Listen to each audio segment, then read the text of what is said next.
Well, howdy. Nearly Senior Citizen here. Greetings, boys, girls, and all of our non-binary friends, and welcome to this, a brand new day. Hokey smokes. Hokey smokes indeed.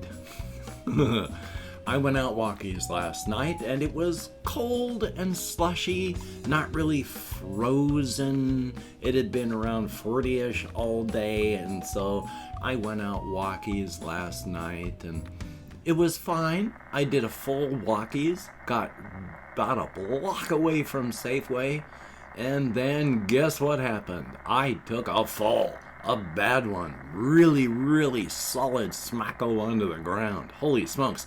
I don't know what direction I was initially falling, but I have developed cat-like reflexes because I don't want to break a hip. As I was in the air, I was spinning my body. And then I slammed this hand and arm into the ground to spin and deflect. And I continued doing that. And, first, front-loading of videos. Thank you, YouTube. Joy. Hey, if you could toss me a like, that would be very cool. If you like what you hear and see. If you could subscribe to the channel, that would be very cool. Greatly appreciated as well. Definite thumbs up. I really enjoy comments. If you could engage with the YouTube algorithms, leave me a comment. That would be awesome. I will do my best to. I read them all. I try to answer as many as I can. Good old executive dysfunction. And of course, I would like to thank each and every one of my Patreon patrons. These beautiful and awesome people literally help to keep me alive. My rent has gone up. My food benefits have gone down. Again, I was finding it hard to feed myself as it is. Now it's going to be even harder. So, oh joy, if you could help me out and become a patron, that would be very cool, very awesome, like one of these beautiful and awesome people. And I have no ideas if I should keep my hands up in the air anymore. I've lost track of time. But thumbs up in the descriptions in the wherever the video description for the device you're watching this is on. But yeah, front loading a video over. Yeah, I took a plunge, came down hard, deflected off this arm, and ended up slamming onto my upper right back, on where my shoulder blade is.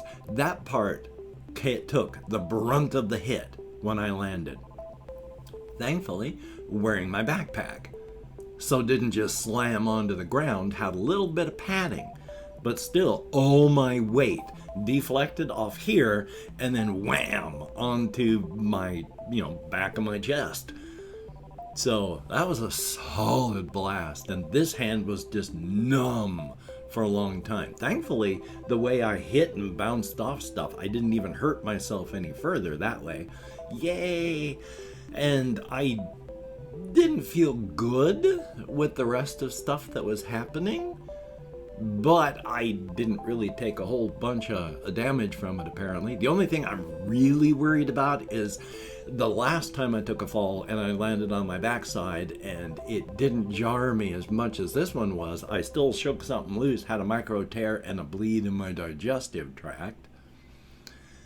So this one with a really solid whammo to my upper body. I don't know if anything's going to happen. It was about 12 to 14 hours later when I smelled blood on my breath, which was the bleed that was happening. So hopefully that's not going to happen this time. I still do need to get stuff checked out because, of course, where I land, that shoulder blade, I already have, number one, scoliosis up there. This part of my shoulder is shoved forward. This part of my, rib cage has not formed properly because there didn't have room to expand because of my scoliosis. So everything on that side of my body hurts anyway. And I have an issue where I could have something going on with one of my kidneys, and it's right in that sort of area where I have pain from my scoliosis. So is it a kidney problem? And I've got to get some skin stuff checked out there. My grandfather had skin cancers a lot. I don't know. I can't really see all that well, and I got no one to check my back to see if it's bad. I need to get pictures somehow taken, send it off to a doctor at the VA, and then see about if they can get me a recommendation, whatever it is, to go see a specialist, because I don't want to die of skin cancer. So that's in the same area too.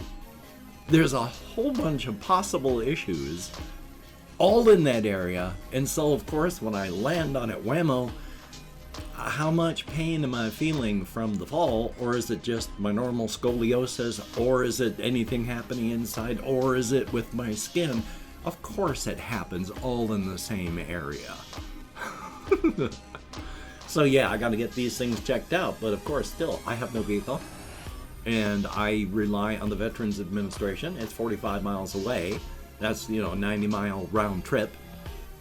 So, yay.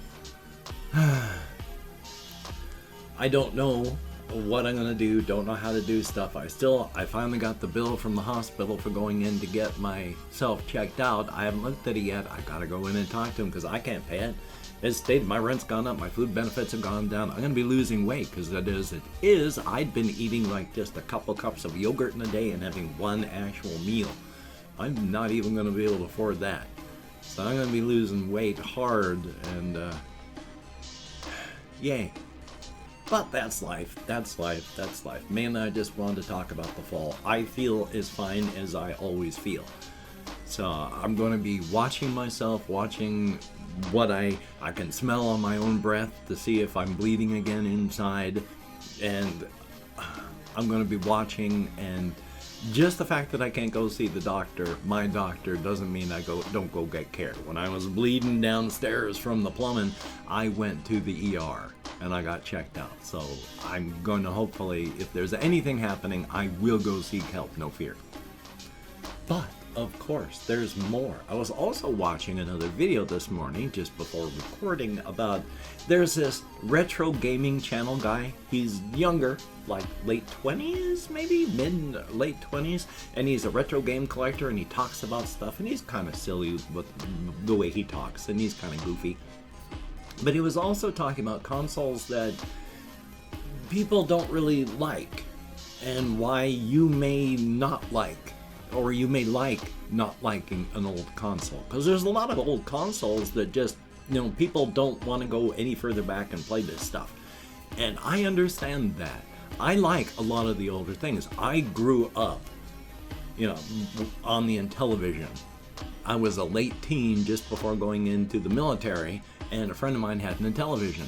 And we loved arcade games and computer stuff, well, not computers, just console type things. And so I have a real fondness for the Intellivision. Horrible games, horrible graphics, but fun for what they are. There is a machine, because he asked, is there a machine that you don't have that's one of those older things that no one really likes that you'd like to play?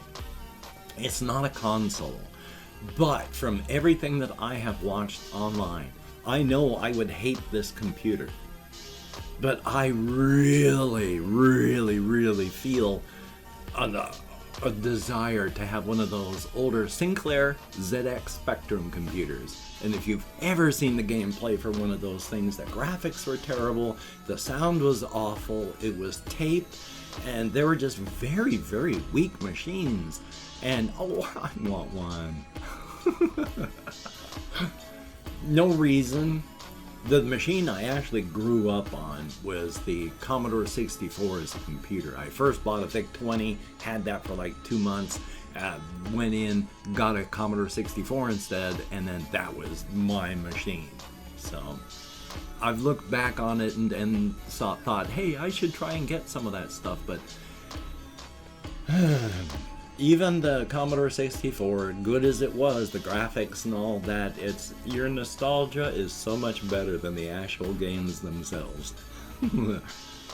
Still though, life is life. I have a Commodore 64 emulator, and I have a Commodore Amiga emulator, because I had a Commodore Amiga all the way up until I jumped ship and got an IBM PC compatible in 1993. So, thumbs up on that. Still though, that was just a thing about computers and falling down and hurting myself. Yay! So I wanted to spend a little bit more time doing some world building and talking about the characters and such like that I have on the whole inside-outside Razor's Edge thing. I've talked about before how there's Speliodonkus and Ray. And while these characters are known, of course nobody really most people have just heard of them, and then fewer people have seen them, and then fewer people have talked to them, and even fewer people know them. They're mostly just known, so people know of Speliodonkus Ray. But that's how they just know of him. There's this guy called Speliodonkus Ray, and he rides a bike all around. Except that's just the common knowledge version of him, because really he's just Ray, but the Speliodonkus is his bike. And it's alive. It is a being of power. There are vast discharges of energy all through the razor's edge because of the sort of static electricity that builds up. The more closer you are to intelligence, the more often it arcs, which means the smaller the discharge, which means if you have 1,000 tiny arcs happening around you instead of 1 mega arc, you're likely not even going to realize the effects of the 1,000 mini arcs. And that's what it's like around intelligence. Towns, cities. Well, Ray, when he was younger, was just a kid, 8-year-old kid in his family's farmstead, close to town, but not too close, and there was a massive discharge of energy, free-floating energy, looking for something to arc with. Now, when you've got something this big, especially that powerful, and it interacts with you 999 times out of 1,000, the interaction isn't going to go well. At best, you can hope for neutral. But that much energy arcing, it's very creative, very destructive. But this 8-year-old boy, as this energy comes by, is looking through an old book of pictures of kids riding, Crimson Kingdom equivalent of bicycles. And he calls them a Speliodonk. Look at them kids riding on their Speliodonks. I gotta get me one of them Speliodonkuses. Once he decides that is when this energy is focused on him. And for the next 2 years, from 8 years old until 10 years old, this boy is just building, designing, gathering the things together, making prototypes until finally, at 10 years old, done creating his creation, the Speliodonkus, designed and built by an 8 to a 10-year-old, built by an 8 to 10-year-old. And when it's done, it's kind of, an 8 and 10 to 10-year-old built it. Far more enthusiasm than skill and talent. But when he's done and he's looking at this bike, 2 years later, all of that energy that has been gathered around, slowly forming and distilling through the kid into this machine. So it has been becoming aware of him as he has been crafting it. And when this 10-year-old boy stands there and looks at this device that he's built with open admiration and love on his face and says with love in his voice, that's my girl, Speliodonkus. That, as a conscious being, is the very first thing that she, the Speliodonkus, who has been slowly forming into being a living being of power, hears. And when she hears the love and admiration and sees it on this child's face, she knows that she would die for this child if given the opportunity. And then for the next 400 years, until the current time here, he's been building, working on, adding to, and making the old Speliodonk better. And yeah, she's alive, she's a being of power. But she's just the Speliodonkus. And Ray loves her, and she loves Ray, and they go heading out and doing stuff. So when people are talking about Speliodonkus Ray, they're really talking about old Ray and his old girl, Speliodonkus. There is a story I do want to tell about them as another one of those introductory things that hopefully I can get to tomorrow. And I still want to talk about what happens when good old Ray sees and hears and feels too much. So decides it's time, it's head out and goes out closer to the source until they reach it. And I've opened up 24 hours worth of comments in my community tab. Going to go through and thank the not very many people who leave me comments, but that's fine. Anything more than 0 is awesome. Thank you so very much. If I mispronounce a username, no disrespect is intended. And even though I count American Sign Language, with my mental conditions, I'm getting better all the time, but I am far from perfect. So let me call it my Chrome. We have Jocelyn Williams. Good to see you in the comments, my friend. Ice Damon, thumbs up and absolutely. Noah Genevieve Brown, Gene with an accent, VE. Oh, excuse me. Thumbs up and thank you so very much. And we confused L29. Oh boy, walking is fun. And good to see you in the comments. We have Taylor Seckman, Seckman, thumbs up. Sky, greatly appreciated. Ben B, always good to see you in the comments. And even last night after the fall, I still made it home safely. Just didn't feel good. And Ice Damon. Melted snow is the worst, and slick ice. Gotta love it. Thumbs up for that. Thank you, each and every one of you. What was that, like 8 people, I think? I went and got lost. I shut everything down. My brain far too quickly. But thank you, each and every one of you. You get me out of my head and into the world and dealing with real people, and that is appreciated to no end. Thumbs up. Of course, with my hands in the air, hey, I don't know what device you're watching this on, don't know where the show more video description is, but inside I have links to all my various channels if you can check those out. I also have links to my Twitter, Facebook, Patreon, and again, I do want to thank each and every one of these beautiful and awesome people for being patrons and helping to keep me alive. It is appreciated. I honestly don't know what's going to happen with prices going up and my money not going up with it, so who knows, but thank you each and every one of you. It is greatly appreciated. If you'd like to become a patron, I do have links down below as stated. Also, there's a PayPal link if you'd like to help me out without sending any patronage. And if you'd like to help me out without sending money at all, there's an Amazon wishlist link with stuff like cat food on it if you could check that out. Now, don't feel obligated, I don't feel entitled, and if you can't or you don't donate or donate either, I do take all good wishes. I deposit them in the bank of my heart, and thank you so very, very much. If you could toss me a like, I appreciate all the positive validation I get from my existence, and of course, if you could hit the notification bell on the subscription button, that would be very cool. Thank you very much. Definitely a thumbs up. Well, hokey smokes, hopefully I'm going to get at least a couple phone calls made today, or at least one. Just make it one, and then hopefully that's not too much for my executive dysfunction to stumble over. I've got things I need to do, so hopefully productivity is in the cards. Hopefully it is for you as well. Definitely a thumbs up on that. Of course, please seek creativity, positivity, and balance in your life. It is important. It is a very good thing. And of course, with the Covfefe bug still a raging out there in the world, we are leading the world in the United States on new cases daily. That is not a record that I am proud of.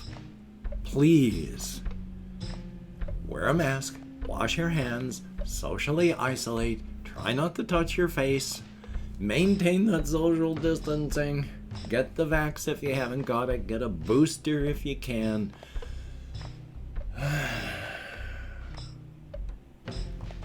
So, until we meet again, you take care. Have a great day today. I will see you on the flip side. And quite frankly, I think that's a very good thing.